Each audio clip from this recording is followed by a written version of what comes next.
The moment we start looking at some of the top narratives this bull run so far, or at least just year to date, meaning January until now, we can see that real assets and memes basically dominate the rest of the entire markets. In fact, it's not even close.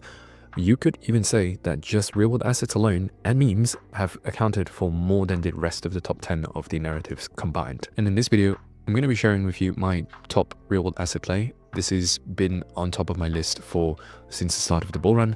And this is my personal pick when it comes to real world assets. I will continue to hold this for a combined total gain of like 50 to 100x. And even though this coin is currently close to $1 billion worth of market cap, you are very much not late. I will give you the exact entries, exits, and exactly my thoughts on this coin. And that coin we're going to be talking about is Pendle.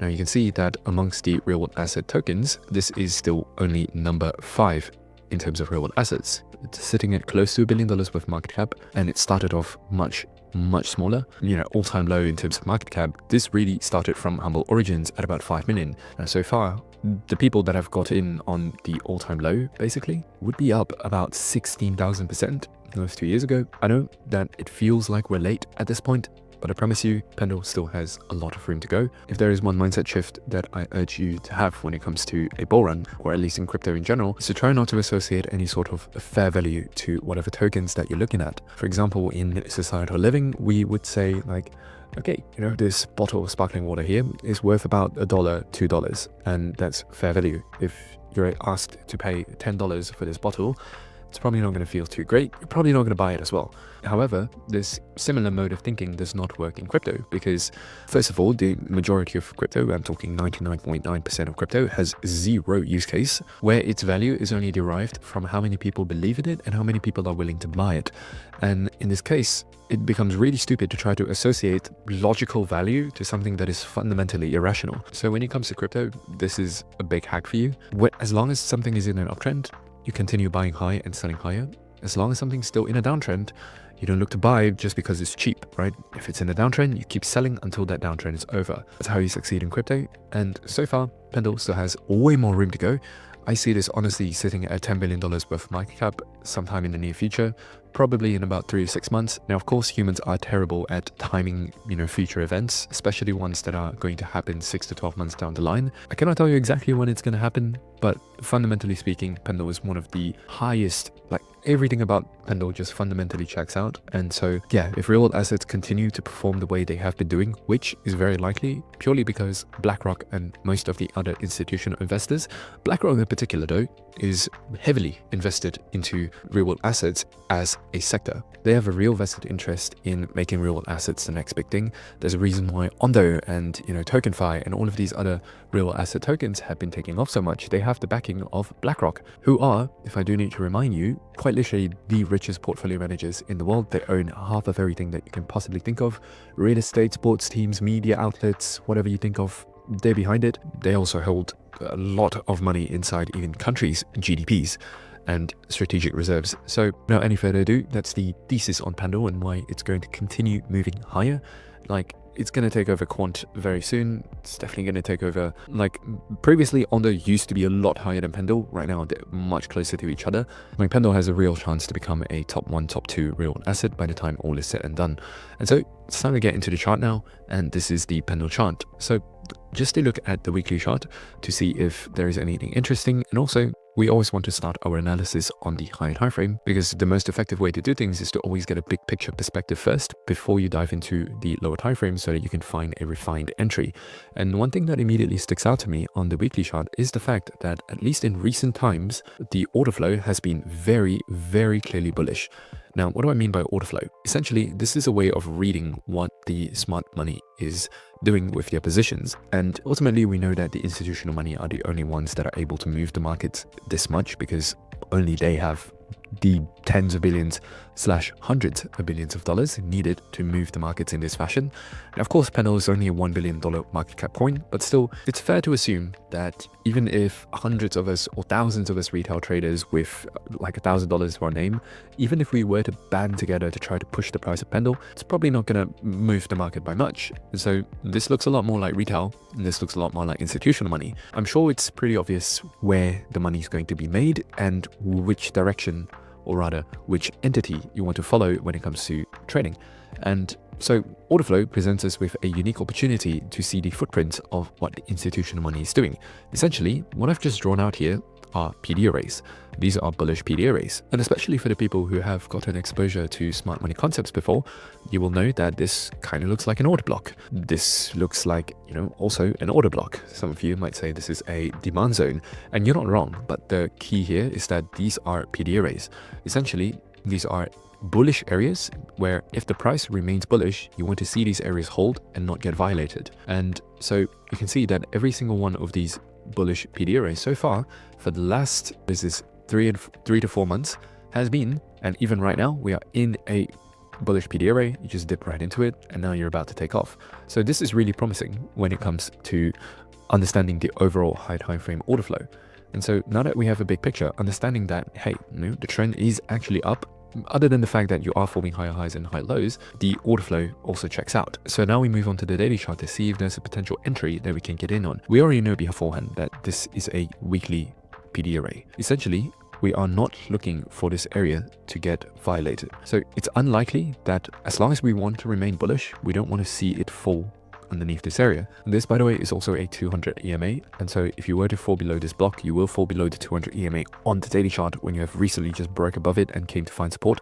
So ideally you don't want to see it break below here. So then this makes things easy because now we can start hunting for an entry just within this zone that we have right here. The fact that we are already making a bet on the fact that we are not going to break below there means that things become a lot easier. So you can see that it might not be super clear on the daily time frame, but the moment I hop onto the 4-hourly chart, you'll see that the majority of the price within this area falls beneath these two levels, right? This is your range high and that's your range low.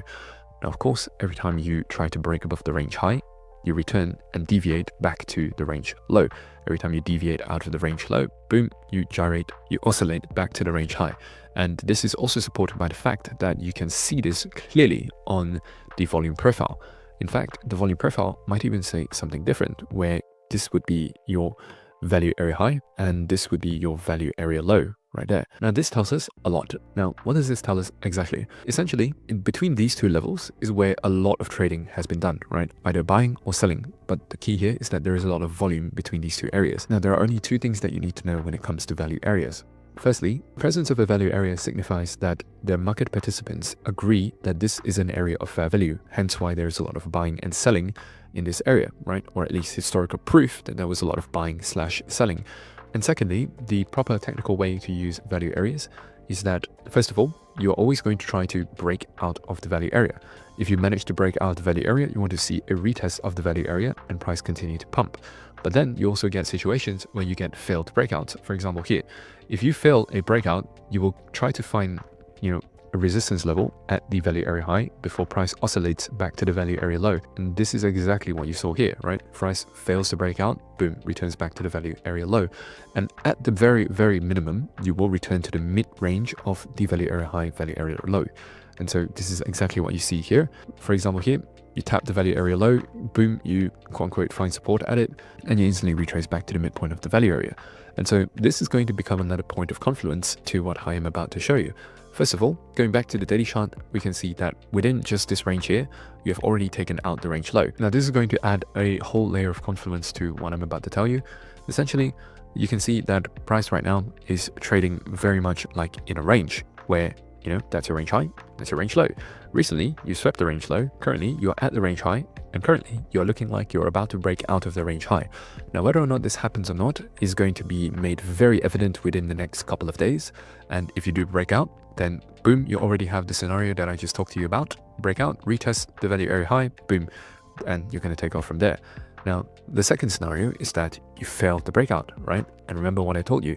If you fail the breakout, you want to find resistance at the value area high, return back to the value area low. You should hopefully find some support at the value area low before oscillating back to the value area high, and hopefully this time is going to be the proper breakout. So essentially, you have two scenarios. One, you're bullish immediately, and so this is your scenario number one. Ideally, you want to get in here, or you want to get in here at the breakout. So this is number one. Number two would be that price fails the breakout here and it returns back to the value area low, which in this case, we have a beautiful just demand zone right here on the 4-hourly chart. I'm going to explain that later. But returning back to the value area low, finding support at this demand area before price pumping. Hopefully this time will be the time that price breaks out, and if it breaks out, this is going to be your entry number 2, right? So you have 2 scenarios. I am a big fan of thinking in terms of bets. I always like to say that the way that you succeed in trading is to adopt a mindset of probabilistic thinking, which is that whenever you're presented with multiple opportunities, you want to take the one that has the highest probability of playing out in your favor. And also something that will help you a lot as a trader is just thinking in terms of scenarios instead of being like, hey, price is doing this, so it must do this next. You can see how when you do that, you're already applying some sort of like emotional bias to it. Instead of doing that, well, notice how I came up with, okay, if price starts breaking out from here, then I will start looking for here. If price fails to break out and it starts retracing here, then this is exactly what I'm looking for, right? It's if-then statements. Having scenarios like this will ensure that whatever happens, you are able to just read and react instead of trying to predict the future, which we as humans in general are terrible at. So that's going to be the 2 scenarios playing around the value area, knowing that the weekly PDRA should not get violated in the event that you want to maintain weekly bullish order flow. Let's talk about this demand zone for a moment. Now, I have to be honest with you, this is not the strongest demand zone. Ideally, you want to have more clear-cut candles rather than candles with such tiny bodies. This right here would be a really great example of a demand zone, right? You have a drop, this is your base, and then you have your rally. Price eventually returns into the base, boom, takes off. That would be a picture-perfect example of a demand zone, or rather a strong one. In this case, you have your drop, yes, but the base looks, kind of weak in the sense that you only have really tiny candle bodies, and then boom, you're out. So while this is not the strongest demand zone, this is not the most ideal demand zone, it has worked many times in the past, and I'm going to show that to you. For example, taking a look at these candles here, you have a drop, and then you have a base, and then you have a rally. Again, this is also not the strongest, just setup in the sense that the rally, you want to ideally see it be stronger and much, more aggressive. Same for the drop. But does not change the fact that this is the demand zone where price began its move. Price eventually returns back into the area of demand. The smart money and institutional money immediately fill their orders and off you go. It just so happens that this is lining up with a liquidity sweep right here, like a sell side liquidity sweep, and boom, you have a recipe for success. And moving forward, or moving backwards rather, we can start to look for another example of, these quote unquote not the best type of demand zones, and this I think would be a perfect example to show you why really not the best looking candles can act as absolute bottoms when it comes to sniping these technical entries, which is you have a drop, this is your base. Again, this base looks horrendous because you really do not have a clear-cut candle here, but the moment you get an explosive move out of here, this becomes your rally, price returns back into the zone of demand, and boom, off you go. And this would have netted you an insane type of game, because when it comes to trading demand zones, you place your entry at the start of the demand, you place it at the end, and whatever your target is. In this case, it could have returned you, let's take a look here. It could have returned you close to 32 units of risk to reward, actually more. So it could have returned you about 40. Actually, I am missing even more here. So yeah, it could have returned you about 55 units of risk to reward, which means for every $100 that you put in as risk, you're standing a chance to get $5,500 back. Now, of course, we're not, wizards. We cannot catch the top, but still, you get the idea that this is a high probability, high risk to reward type trading method. And so this becomes like an area of support that you really want to look for. The fact that it also lines up with the weekly PDRA, the fact that it also lines up with the range low, the fact that it lines up with the second scenario of if you get a failed breakout, you come into this area, boom, everything makes sense, right? And this is exactly the type of trading that we teach in the AOC Alpha Group. Now, once a year, we open up the AOC Alpha Group to anybody who needs it at a really steep discount. We only do this once a year. Currently, the Black Friday offer is still running, and it will end by the time this video is released, in about 24 hours. If you're feeling disappointed with your results during this bull market so far, missing out on moves like AI, memes, real-world assets, and you feel like you've been getting in at the exact wrong times and you've been buying exactly the wrong things that you shouldn't be buying, and if you would just like some help from people who have been there, done that, and has been doing this for multiple years, then feel free to check out the AOC Alpha Group. Although, don't get me wrong, this is not a hard sales pitch or anything. We essentially potentially help you out with a few problems, such as providing you with reports on upcoming narratives that are developing so that you don't miss another narrative again. We're going to be giving you trade setups with entries, exits, and stop losses so that you can start making money right away as a complete beginner while you're learning how to do this for yourself. And lastly, we provide you with a trading community to where you can hunt for setups together instead of doing this alone. Of course, these are problems that we solve. If you like the approach that we're taking to solving these problems, feel free to join. It's quite literally the best time for you to join because it's the cheapest price that it will ever be. However, this offer does expire in about 24 hours, so I want you to take action now, down in the description box below. But hey, if you don't like how that sounds, don't join. It's perfectly fine with me. Let's get back into the video. So going back to stacking multiple factors on top of each other so that you can build out entries with really high confluence. Hopefully that explains the thought process of what I'm thinking about in terms of Pendle. Again, all of this hinges on the fact that the weekly PD array does not get broken. But in the event, one last confluence, by the way, that I did not mention, is that the range low within this value area here also lines up with a support resistance level on the daily chart. Now, this is a really significant level where price has gotten rejected. Once rejected, found support, got rejected. And you can see, like on the chart, this is a significant level. In fact, you just found support twice. And so the odds that looking at smart money order flow, looking at demand zones, looking at PD arrays, looking at support resistance, looking at even the 4-hourly 200 EMA, like all of this should add up to the fact that this level is not going to get violated. And so that's what we're taking the bet on. So again, it's stacking multiple confluences so that you know whatever trade that you're risking your money on is worth the risk and you stand a decent chance of getting a reward out of it. And so this will be the entry that we're looking at. Now, of course, with all of this said, there are still two more scenarios that I need to discuss, and both of them involve liquidity sweeps during trends.